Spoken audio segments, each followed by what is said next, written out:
দক্ষিণ দিনাজপুর জেলার কুশমন্ডি ব্লকের মঙ্গলপুর আদিবাসী উচ্চ বিদ্যালয়ে আয়োজিত ভ্রাম্যমাণ চিকিৎসা পরিষেবা পরিদর্শন করলেন রাজ্যের ক্রেতা সুরক্ষা দপ্তরের মন্ত্রী বিপ্লব মিত্র।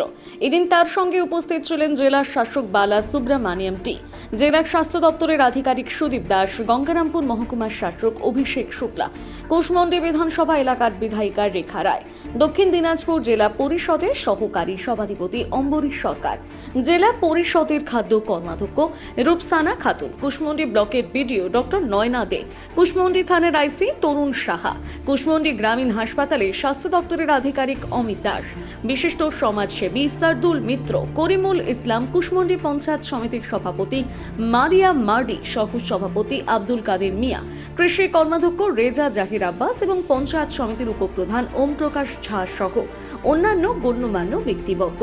এই ভ্রাম্যমাণ চিকিৎসা পরিষেবায় প্রায় 250 জন সাধারণ মানুষ চিকিৎসা গ্রহণ করেন এবং উপকৃত হন।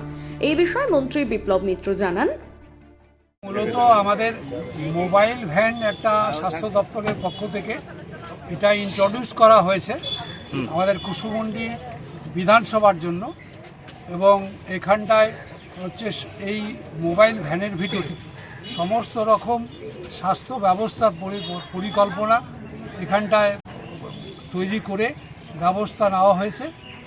সব রকম সুযোগ সুবিধার যে পেশেন্ট আছে সেই পেশেন্টের গ্রামের ভিতরে, পাড়ার ভিতরে পৌঁছে দেওয়ার এই মোবাইল ভ্যানে করে এইটাই হচ্ছে মূল উদ্দেশ্য, যাতে একটা প্রেগন্যান্ট মা থেকে আরম্ভ করে সাধারণ একটা যে মানুষটা অপুষ্টিতে ভুগছে সেই মা অথবা কোনো মেয়ে অথবা ছেলে, তাদের জন্য এই মোবাইল ভ্যানের মাধ্যমেই তাকে কীভাবে চিকিৎসা করে সুস্থ করে তোলা যাবে সেটা কিন্তু হসপিটালে আগে গিয়ে চিকিৎসাটা গোটাটা করাতে হতো। প্রাথমিক পর্যায়ের যে চিকিৎসাটা সেটা কিন্তু এখন আর প্রয়োজন হবে না। এখন গোটাটাই এই মোবাইল ভ্যানের মাধ্যমে ঘুরে ঘুরে কোথায় কোন ধরনের রুগী আছে সেগুলো আইডেন্টিফাই করে তার চিকিৎসার ব্যবস্থা এই মোবাইল ভ্যানের মধ্য দিয়ে করা যাবে। এবং এই মোবাইল ভ্যানটা এমনভাবে তৈরি হয়েছে, এখানটায় বেড আছে, সেখানটায় অ্যাডমিশন করে সেখানটায় তার রুগীর ট্রিটমেন্ট করার তার ব্যবস্থা আছে।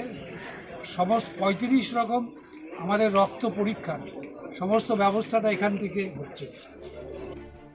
কুশমন্ডি থেকে দিলদার আলীর প্রতিবেদন, নিউজ টুডে।